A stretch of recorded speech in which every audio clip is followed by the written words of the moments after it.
Hello, my name is Vienna, and I used to believe that wearing the uniform meant I'd finally earned their respect. But the night my cousin broke into my army quarters and beat me bloody while my father stood there watching, I realized I'd been wrong my whole life. They didn't just ignore me, they rewrote my story, erased my medals, called me unstable behind my back. They burned my mother's letters. They gave my commendation to him, and when I finally stood up for myself, they called it betrayal. Was it ever really about honor? Or did they just need someone like me to stay quiet so the lie could keep marching forward? Do you want to know what silence costs? And what truth sounds like when you finally say it out loud? The hall smelled of polished wood and brass polish, the kind of scent you only notice when you're standing in dress uniform, waiting for a microphone. I'd spent weeks rehearsing the words I wanted to say. Simple, steady, a thank you to my team. When they called my name, the applause echoed. I stepped up, chest tight with pride and nerves, but before I could open my mouth, I saw my father stand. Harlan Creed's voice carried through the room the way it always had in my childhood. Commanding, heavy, certain. "We should remember the sacrifices of men like Cyrus Thorne," he declared, gesturing toward my cousin sitting smugly near the front row. His discipline shaped those around him. The crowd clapped again, louder this time, and my chance evaporated. My notes trembled in my hand. My father never even looked at me. He shifted the attention as though I had been a placeholder until the real soldier could be praised. I smiled thinly, nodded, and stepped back. Outwardly calm, inside I felt the same hollow sting I had known since childhood, the sting of being erased. When the ceremony ended, I moved quickly toward the exit. People shook Cyrus's hand, patted my father's shoulder, and hardly noticed me slipping away. I walked across the base, heels of my shoes sharp against the concrete. The cool North Carolina evening pressed in. My barracks room felt smaller than usual when I unlocked the door. I closed it behind me quietly, set my cap on the desk, and hung up the uniform jacket as carefully as if it were made of glass. Every ribbon pinned to that fabric carried a weight, but tonight, they felt like ornaments on a borrowed coat. Sitting on the edge of the bed, I stared at the ceiling and thought back to years earlier. School competitions where I'd brought home a medal only to be told it was cute, then watching Cyrus win a lesser trophy and be treated like a conquering hero. Some patterns never changed. I pulled out my journal, the one habit I'd kept from deployments overseas. Writing steadied me. I put down a few lines about the ceremony, about my father's words, about the way the room had swallowed my voice whole. The sun slipped away. The bass grew quiet, the distant sound of boots on pavement fading until all I heard was the hum of the small lamp on my desk. I laid down, letting the pen rest on the open page. That's when it came. A crash, so violent it rattled the window. My door flew open, slamming into the wall. Cyrus stood in the frame, shoulders hunched, eyes bloodshot. His breath carried the sour reek of whiskey. He didn't wait for an invitation. He stormed in, shouting, spitting words between clenched teeth. "You think you can stand there and take what I built? You think you deserve to wear that uniform more than me?" I rose instinctively, heart pounding. "You need to leave, Cyrus, now." He laughed, a harsh bark. "You embarrassed the family. You've always been a fraud." The blow came fast, his fist against my shoulder, forcing me back into the desk. Pain shot down my arm, and the journal scattered to the floor. I tried to push him away, but his size swallowed mine. Another strike landed against my ribs. The air rushed out of me. I gasped, vision swimming. And then, through the blur, I saw movement in the doorway. My father. Harlan Creed stood there, arms folded loosely across his chest, eyes locked on us. He didn't shout. He didn't step forward. He didn't even blink. "Dad." The word caught in my throat. Cyrus drove his knee into my side. My legs buckled. I fell to the floor, tasting iron in my mouth. My body screamed, but my mind screamed louder. "He's watching. He sees this." "Say you're nothing," Cyrus roared, grabbing my hair, pulling my face up. I searched my father's expression, begging for some sign of intervention, but his face stayed cold, unreadable. The silence from him burned deeper than the bruises already forming on my skin. Another blow split across my cheekbone. My body gave way. The journal pages crumpled beneath me. I dragged myself an inch, another inch, toward the small green radio by my bed, the emergency unit every soldier kept. My ribs protested with each breath, but I pressed the code switch 3 times. The device beeped faintly, a signal racing out across the base. Cyrus, consumed by rage, didn't notice. He shouted over me, his words like venom. "Nobody will believe you! Not them! Not the army! Not even your own father!" And still my father remained at the doorway, motionless. Then, in the distance, I heard it, the rising wail of military police sirens. Cyrus froze for a moment, eyes darting. "This isn't over." He shoved me down, spun, and bolted out of the room. I turned my head just in time to see my father step aside, letting him pass. Not a word, not a hand raised, just a quiet, steady departure. The silence pressed on me like a second assault. I lay there, chest heaving, until the MPs burst in. Their voices overlapped. "Soldier down! Get her stable! We need medics!" Hands lifted me, strapped me onto a stretcher. The fluorescent lights of the hallway blurred into streaks.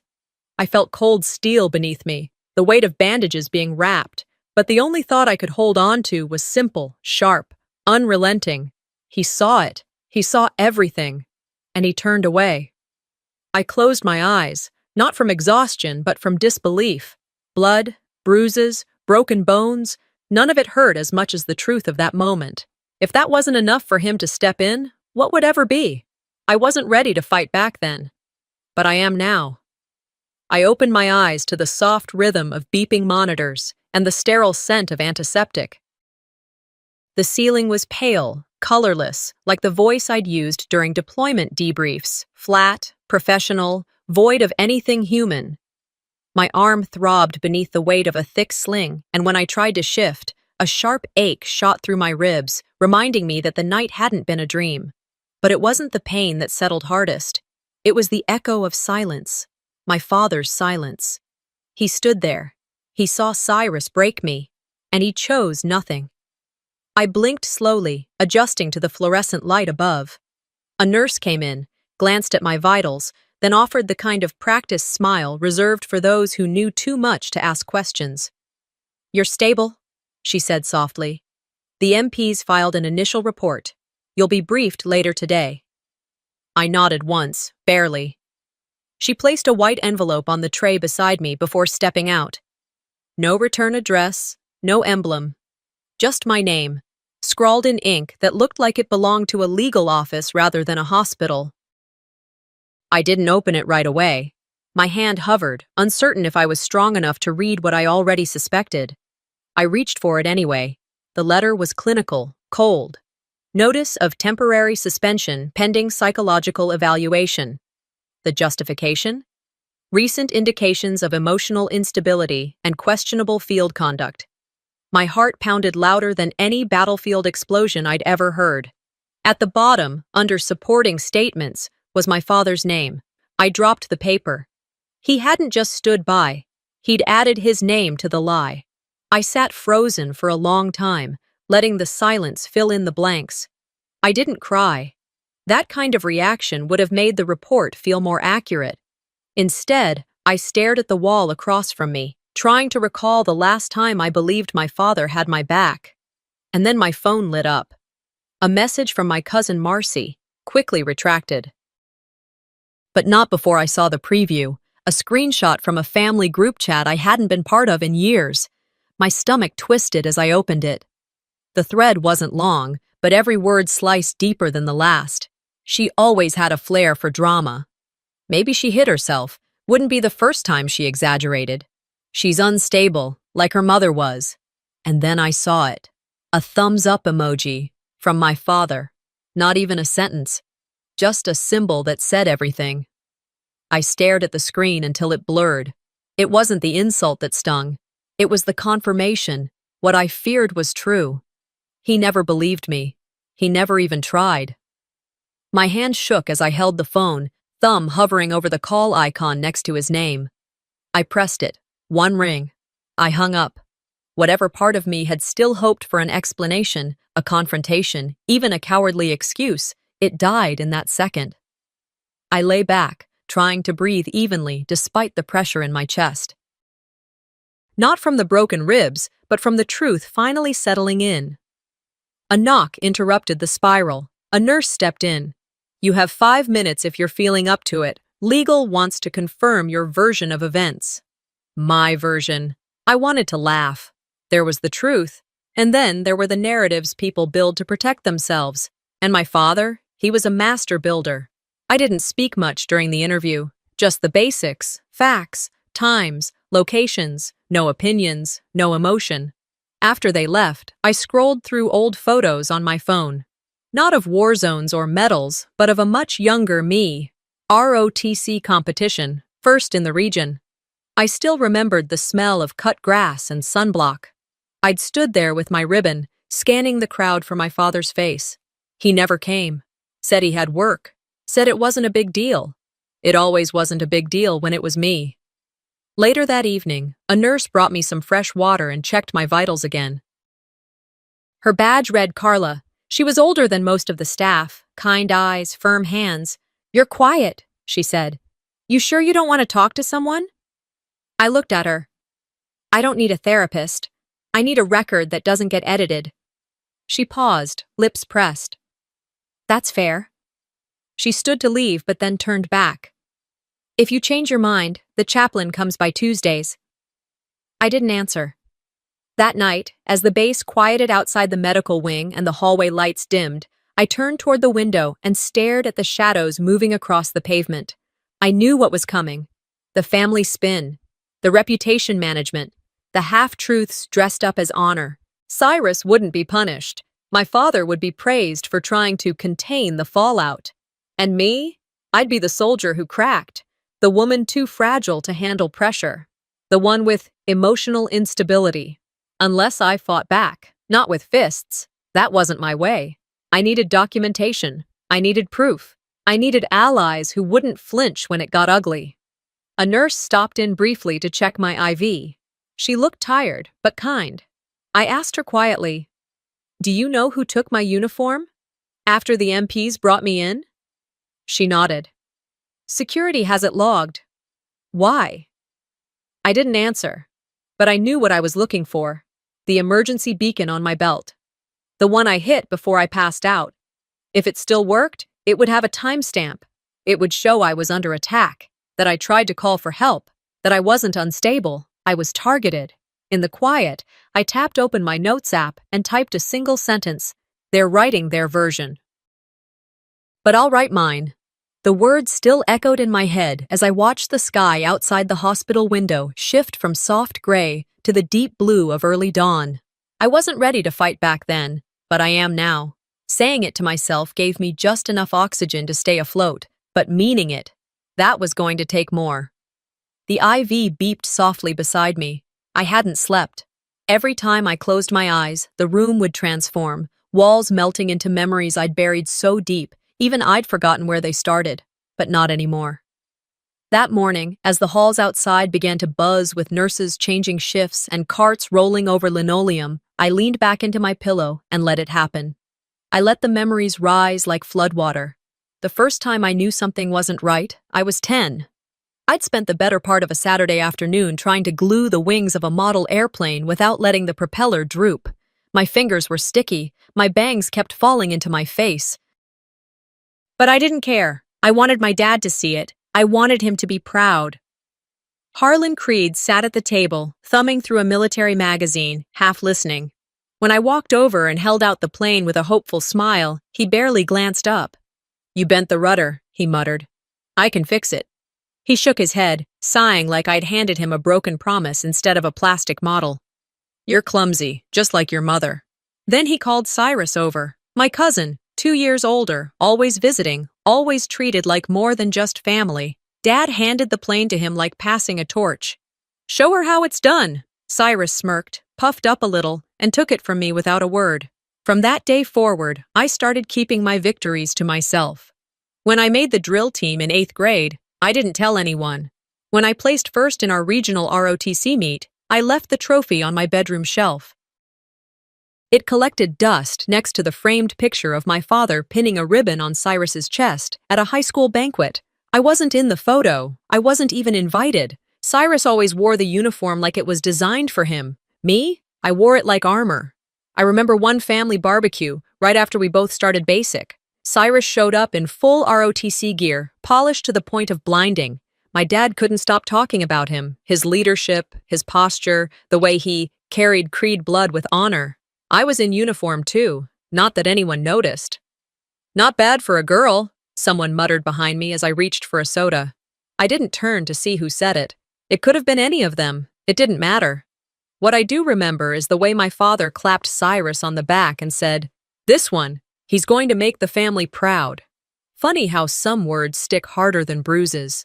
I had tried to earn that pride. For years, I ran faster, studied harder, volunteered for every difficult rotation. I stitched up wounds in sandstorms, dug foxholes through heat stroke, and memorized medical procedures while bullets tore through the air overhead. But none of it erased what my father already decided. I was a placeholder until a real Creed came along.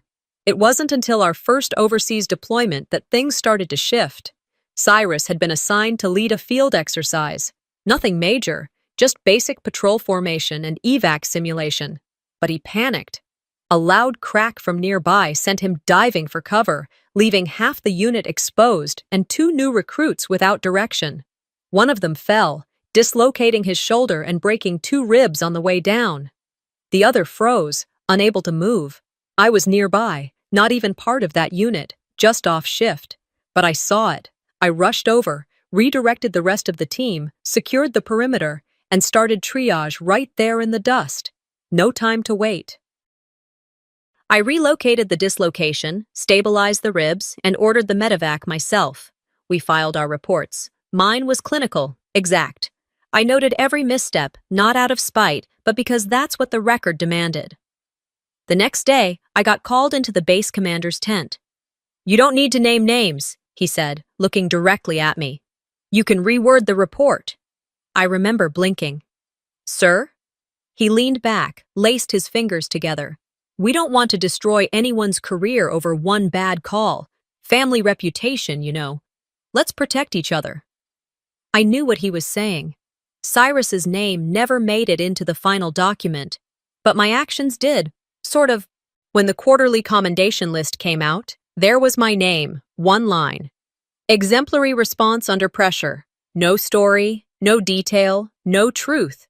Meanwhile, Cyrus got reassigned to a quieter post, then came back later with a story about testing field strategies under duress.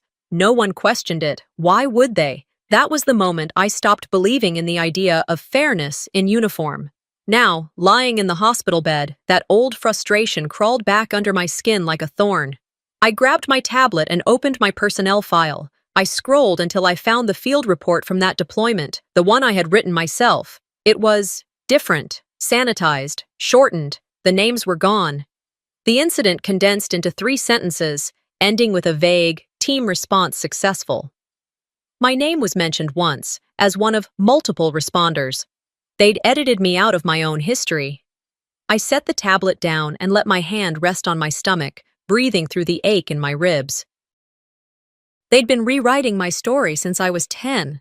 Well, not anymore. I gave them a choice. I hoped they'd choose wisely. Turns out, hope is just the polite word we use when we're too tired to say we expect the worst. It was just after 7 a.m. when I stepped out of the medical wing. My arm still ached in its sling, and I walked slow, every movement pulling against bruised ribs and older wounds that didn't show on x-rays. The base felt different, not quieter, but sharper. People didn't avoid me, not exactly. But I noticed who didn't meet my eye, who took the long route around the hallway, who whispered just a little too loudly when they thought I was out of earshot. They weren't looking at me like a victim. They were looking at me like I'd disrupted the order of things. That's how I knew the story was working, their version of it.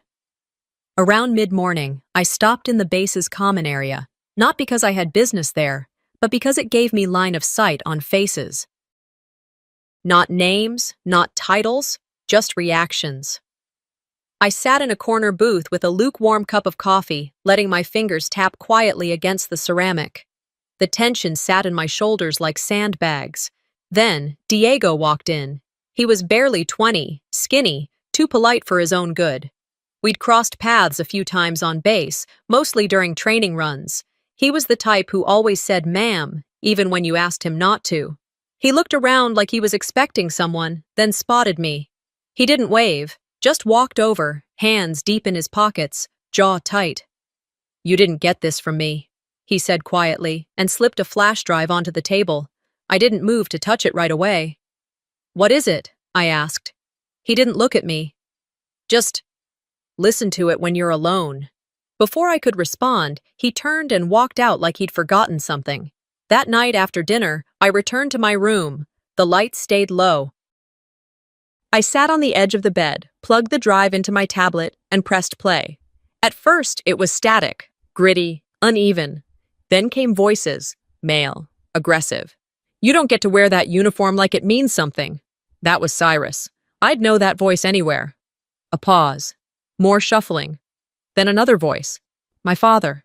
"Just finish this. She needs to be put in her place."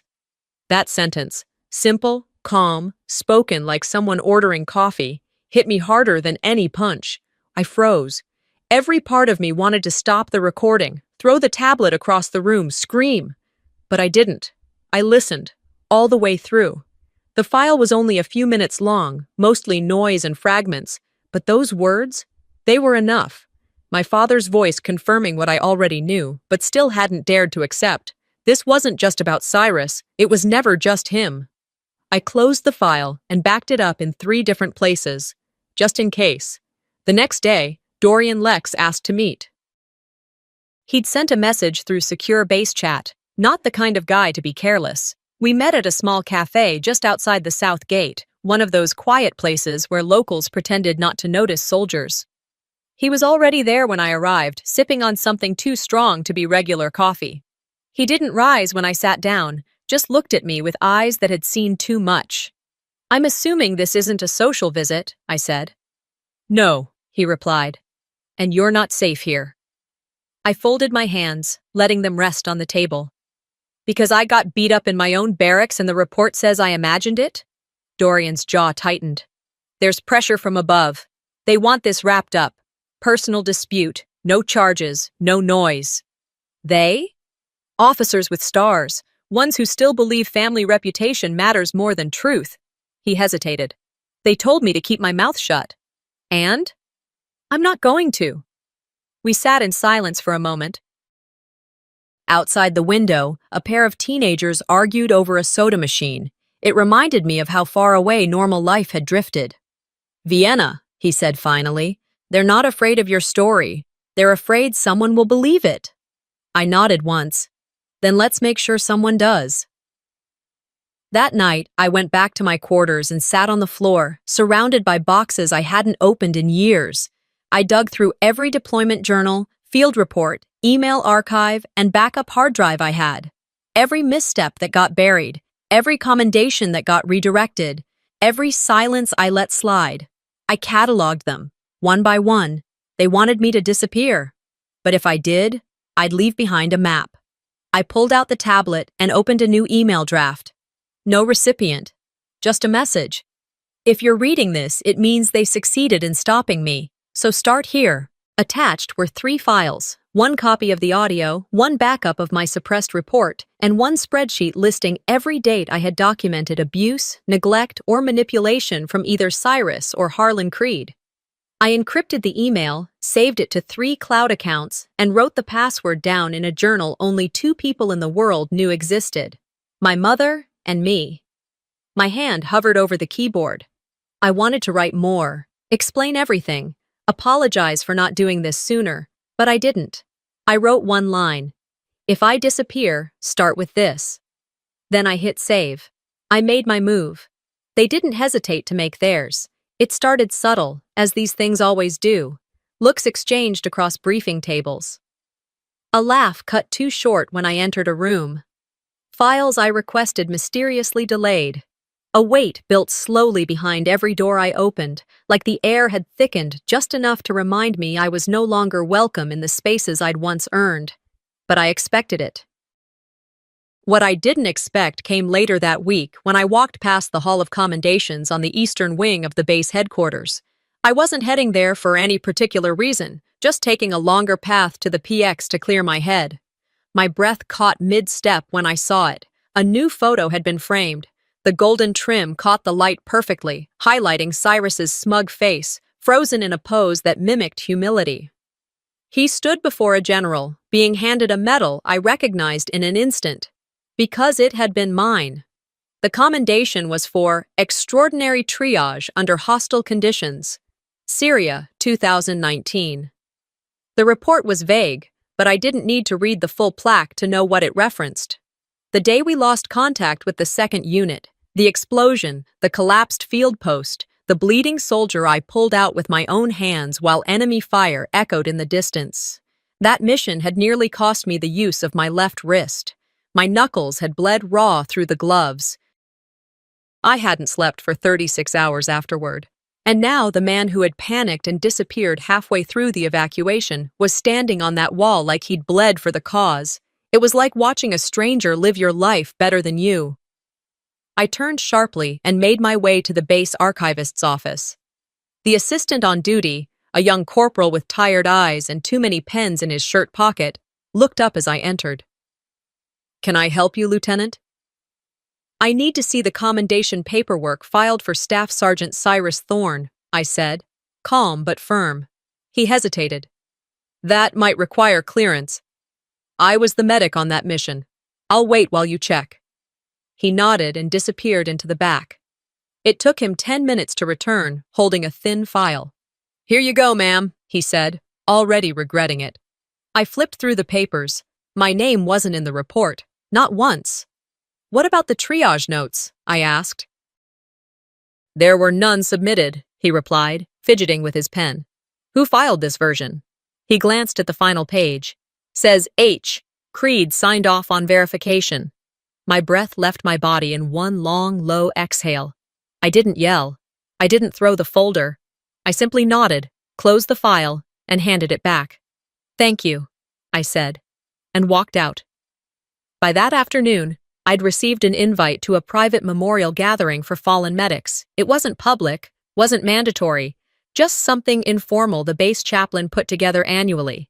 I debated going, but I needed to see Cyrus. I arrived just before dusk. The gathering was held in a small garden behind the chapel, sunlight casting long shadows over marble benches and flower beds trimmed too neatly to be natural. A dozen people stood in clusters, holding plastic cups of punch, whispering in voices that carried too easily over the quiet. And there he was. Cyrus, standing near the far bench, hands behind his back, shoulders straight, the same pose he used in every photograph, like he'd memorized it from a manual. I walked up behind him, slowly, deliberately. He turned when he heard my steps. "You know," I said quietly, "the problem with stealing something that doesn't belong to you is you never quite know how to carry it." His lips curled, but not into a smile. "Still making everything about yourself, huh? You mean like when I dragged 2 men through blood-soaked gravel while you were hiding behind a Humvee?" He rolled his eyes. "You've always been dramatic. And you've always been afraid someone would notice you were average." He stepped closer.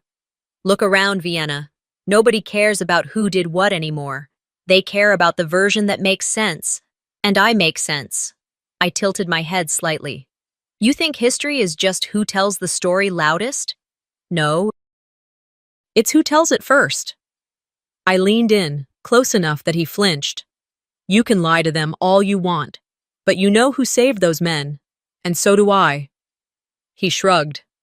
"No one remembers what they don't see." I didn't blink. "You just did." I left him standing there, the shadows swallowing him as the sun finally dipped. Back in my quarters that evening, I opened the audio message app on my phone. I recorded my voice, steady, even, free of anything that could be called emotional. "To Harlan Creed and Cyrus Thorne," I began. "I won't be quiet anymore. I won't wait for apologies. I won't rewrite my history to make you feel comfortable. If you come for me again, come with a lawyer." I attached the voice file to a secure thread I'd created earlier.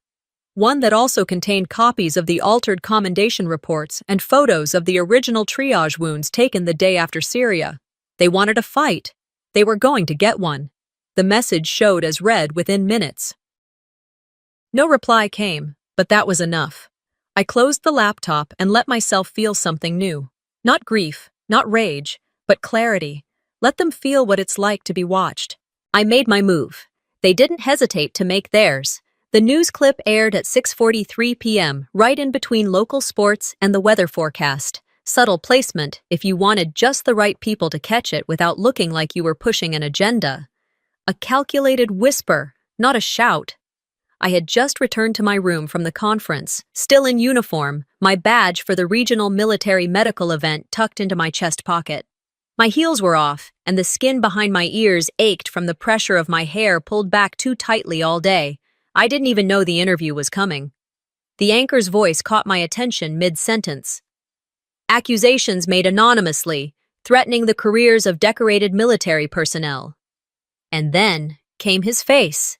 Cyrus Thorne, polished, calm, sitting in the familiar frame of the local studio set, the blue curtain behind him rippling slightly in the AC breeze. He wore a crisp collared shirt, not the uniform, civilian clothes. Casual, trustworthy. "I won't speculate," he said, voice smooth like someone reading from a teleprompter. "But it's dangerous when people allow personal vendettas to bleed into official records, especially when those records can ruin the reputation of real soldiers doing real work." The host, a man I'd seen anchor July 4th parades with way too much flag lapel pin enthusiasm, nodded sympathetically. "There are always two sides, Sergeant Thorne." "There are," Cyrus agreed, leaning forward slightly. "But the louder side isn't always the honest one." I stared at the screen. He didn't use my name, of course. That would have been too direct. But he didn't have to. Unstable, angry, unfit. That's what he called me, just not with those exact words. Just enough suggestion to ignite every rumor waiting to spark. I sat back slowly, the ache in my shoulders flaring again. I should have known he'd go there. I should have known he wouldn't come back at me with fists this time.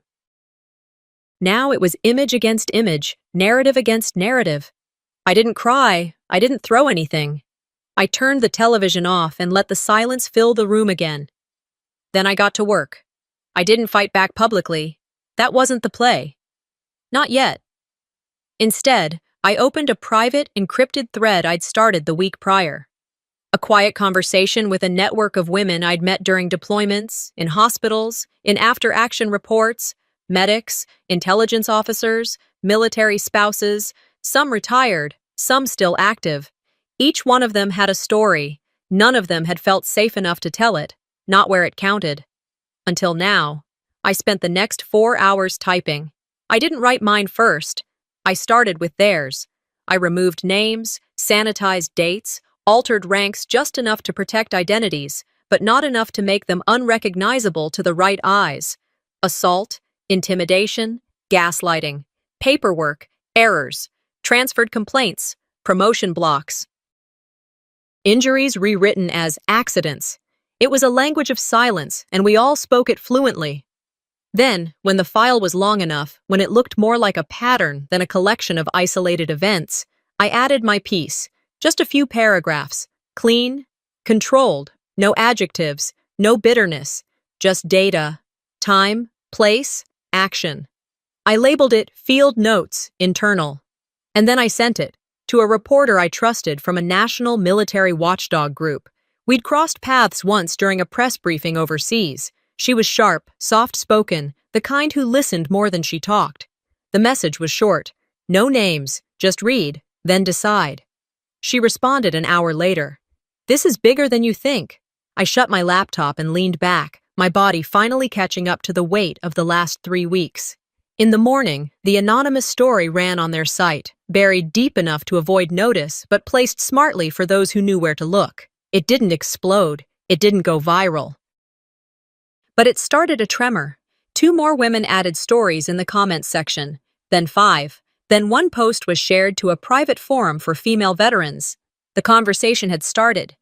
And something else began to shift too. At the chow hall, someone nodded at me. In the hallway, a junior officer stopped talking when I walked by, not out of avoidance, but like he was thinking too hard to keep his sentence going. I felt it in the air. Something new. They didn't all believe me, but they didn't all believe him anymore either. By sunset, I sat on the bench outside the barracks, the breeze carrying the faint sound of training drills from a distant field. I took off my boots, stretched my legs, and opened my email again. A new message waited.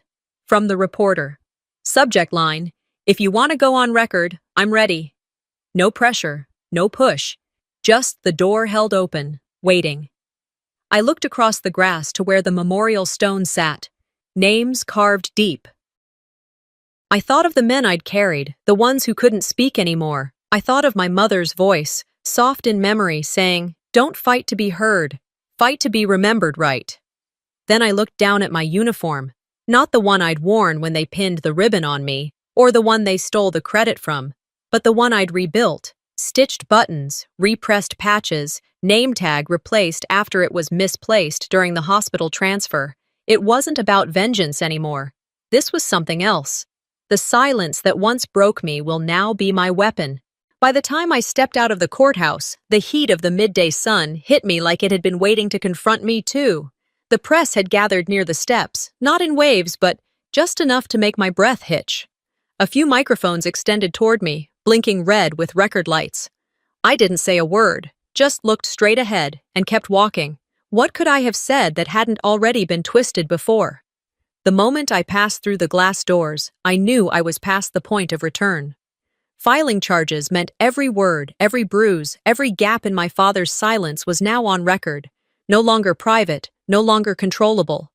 It was war, but not with bullets or uniforms. This was courtrooms and press clippings, and they weren't prepared for me in this arena. The night before, I had received my discharge medical file from the base clinic after weeks of back-and-forth requests. I opened the envelope slowly, scanning for the phrasing I feared most. Rib fractures, recurrent trauma noted, consistent with previous history. Previous history. I stared at those words for what felt like hours. That single line changed the tone of my case from attack to ongoing behavior. I flipped to the scan date. It was wrong. A full 8 days before the actual incident, someone had moved the clock. They wanted the injury to look like an old one that could be explained away by training mishaps or long deployment wear. I didn't cry, but my jaw locked so tight I thought I might break my own teeth. I called a friend who worked at a civilian clinic off base. He owed me a favor. Within 12 hours, I was in their exam room, back exposed to cold equipment. The technician didn't know the full story, and I didn't offer one. The next morning, he handed me a digital scan with the date embedded, time-stamped less than 48 hours prior. Fresh rib fractures. Clear signs of blunt force impact. No possibility it could have been misread. I had the proof, but it didn't prepare me for what came next. When I returned to my quarters, the hallway was unusually quiet. I didn't notice anything wrong until I saw my door, slightly ajar. I froze. A beat passed. Then I pushed it open. At first it looked normal. Everything still in place. Until I walked to the corner where my small wooden keepsake box sat. Or used to. It was gone. I turned slowly, scanning every shelf, drawer, under the bed. Nothing. It wasn't until I stepped outside again that I smelled it. Burnt wood. I followed the scent around the side of the building, near the maintenance trash bins. There, inside a dented metal can, sat the blackened remains of the box. Letters. My mother's handwriting, half curled into ash. One edge of a photograph had melted into the metal it had been stored with. My knees gave slightly, but I didn't fall. Instead, I reached in carefully and lifted a piece. The char smeared onto my palm, staining me with the remains of what had once been proof I'd existed. Proof that my mother loved me. That I had done something worth remembering. They weren't just trying to discredit me, they were trying to erase me. I stood there for several minutes, breathing smoke and memory. Then I walked inside, washed my hands, and called Dorian. He didn't ask questions, just said, "I'll be there in 10." We drove in silence to the county courthouse, An unassuming brick building with faded signage and more squirrels on the lawn than people. He parked in back. I opened the door before the engine stopped. Inside, the clerk at the front desk asked for my ID. I handed it over with one hand, the other holding the folder that now contained my medical records, the audio clip, the letter from my father co-signing the falsified incident report, and the time-stamped burn photo I had printed from my phone. It took 15 minutes to file the paperwork. Assault. Obstruction. Conspiracy. I asked for the paperwork to be stamped in duplicate. As I exited the building, the press had arrived. I didn't stop, I didn't smile, and I didn't run. But I did pause as I passed one camera. I looked directly into the lens, holding its gaze for a second too long. They'll spin this, I thought. They'll try to say I was bitter, emotional, out for revenge. Let them. I wasn't there to win a popularity contest. I was there to be heard. And if it took court records, news footage, and burnt paper to make that happen, so be it. I reached my car, exhaled fully, and leaned my forehead against the steering wheel. It didn't feel like relief. It felt like steady ground. For the first time in weeks, I had both feet on it. The silence they had used against me was mine now. Because healing is harder than any war I've ever fought. The room had mostly emptied. The hum of reporters packing up their gear mixed with the shuffle of dress shoes on polished tile. I stood alone by the flag, its edge barely brushing my shoulder.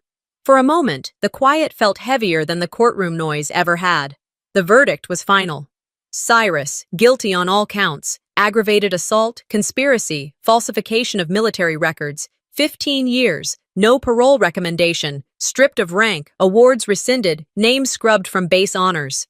Harlan sat motionless when the sentence was read. No objections, no protest, just lowered eyes, as if he were attending a funeral he couldn't quite admit was his own. I didn't watch them be escorted out. I didn't need to. When the bailiff finally opened the courtroom door for the public to leave, I waited until the last chair creaked before stepping away from the flag. Dorian caught my eye from across the room, but he didn't move toward me. We'd already said what needed saying before we entered. Outside, the sky was that uncertain shade of gray-blue, neither mourning nor rejoicing, just a tired kind of peace. 3 months.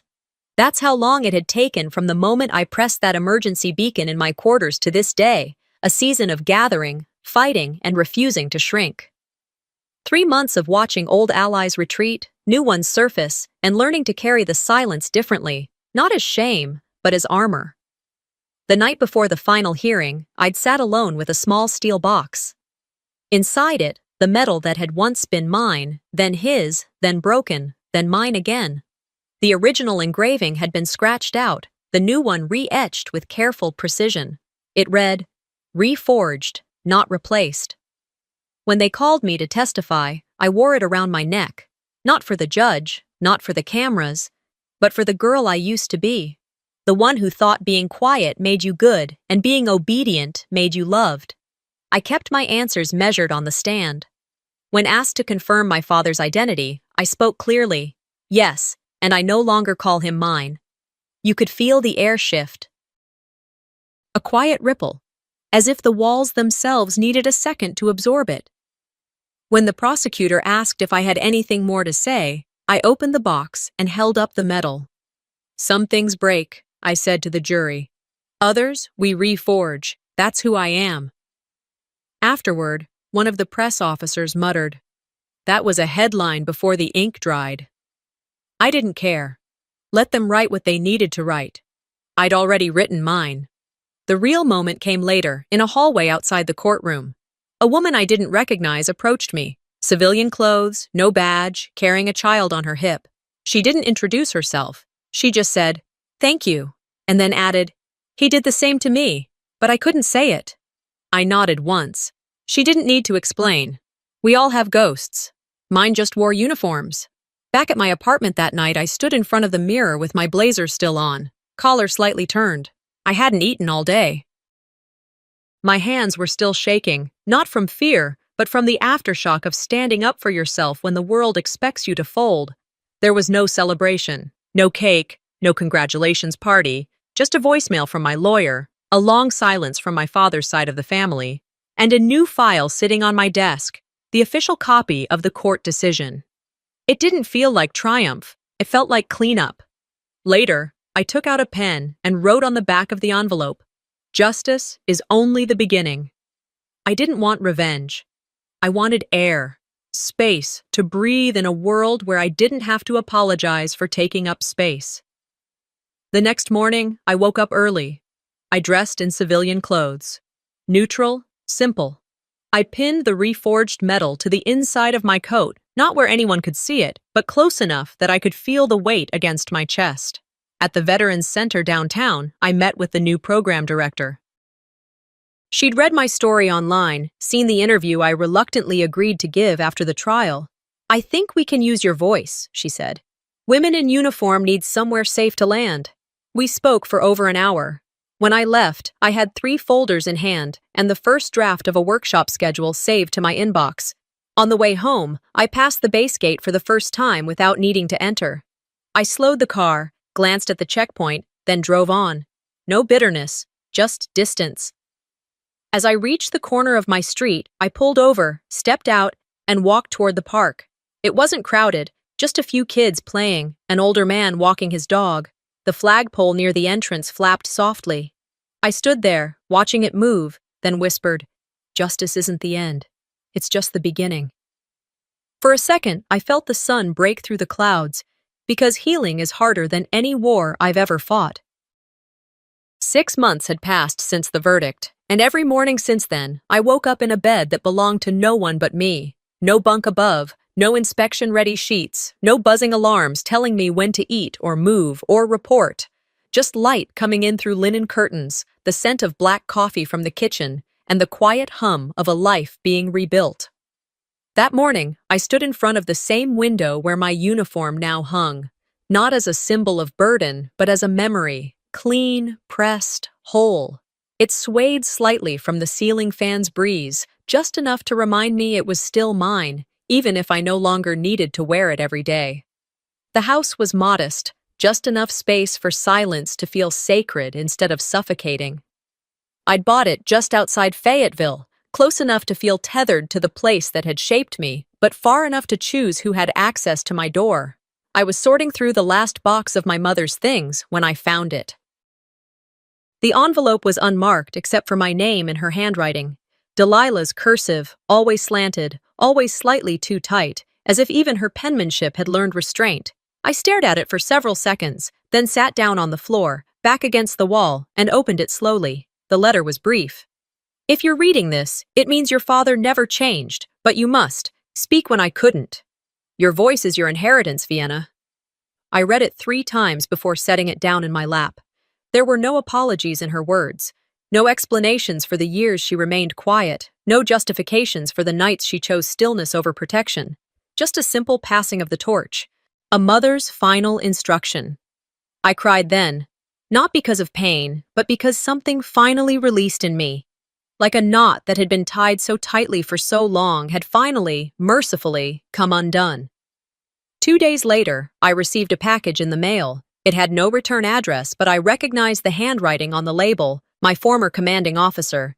Inside was a manila folder. When I opened it, I found the original report from Syria, the unedited one. My name was there, bold in ink, beside the words, "Primary Medical Responder, Stabilized under Hostile Fire, Saved 2 lives. At the bottom, it had his signature, dated, sealed, notarized. It wasn't just validation, it was restoration. I didn't send it to the military press. I didn't post it online. I just scanned it, saved a copy, and slipped the original into the drawer beside my bed. Some victories are meant to be held, not flaunted. That spring, I started volunteering at the local Veterans Center. At first, it was just light work, helping with intake forms, organizing supplies, greeting new arrivals, but it didn't take long before I was asked to sit in on peer support sessions, especially when the topic drifted toward trauma or silent suffering. I listened more than I spoke, but when I did speak, I noticed people leaned in a little closer, not because my story was unique, but because I wasn't afraid to tell it anymore. Eventually, I began a small group just for women. No titles, no ranks, just a circle of chairs, some coffee, and a promise of no judgment. We called it Bravo Echo, a quiet nod to our shared battlefield, being heard. One Tuesday evening, a young woman in her 20s pulled me aside after the session. "My dad said people who speak out ruin families," she whispered. I looked her in the eye. "No, people who hurt others ruin families. People who speak out stop it from happening again." She didn't cry, but she did nod. I walked her to her car. The next week, she brought a friend. It was slow work, quiet work, but it was real. I was no longer surviving. I was shaping something for others, something that wouldn't vanish when I did. On Memorial Day, I stood near the edge of the local parade, my hands in the pockets of a simple beige coat. The air was warm, the scent of hot dogs and kettle corn lingering in the background as marching bands passed by, notes sharp and proud. An American flag waved high, its fabric catching the sun just right. The crowd clapped as veterans walked by. I saw a few I'd helped through the center. They gave me small nods. I returned them with something quiet but certain. Near me, a young boy stood beside his mother, hand raised in a crooked salute. She tried to fix it, but he kept tilting it wrong. I bent down beside him and gently adjusted his fingers. "Like this," I said softly. He looked up at me, unsure. "Are you a soldier?" "Once," I said. "But I still remember how to stand." He grinned. As they moved on, I turned back toward the flag. I didn't think about my father. Not then. I didn't think about Cyrus or the medal or the months in the hospital or the hearings. I didn't need to. The war inside me didn't end in a courtroom. But it ended with truth. And truth, once spoken, never goes back to silence. Sometimes the deepest betrayals don't come from strangers, but from the ones who share your blood. Vienna's story isn't just about justice. It's about reclaiming the truth when everyone else tries to bury it. Have you ever been made to feel invisible in your own family?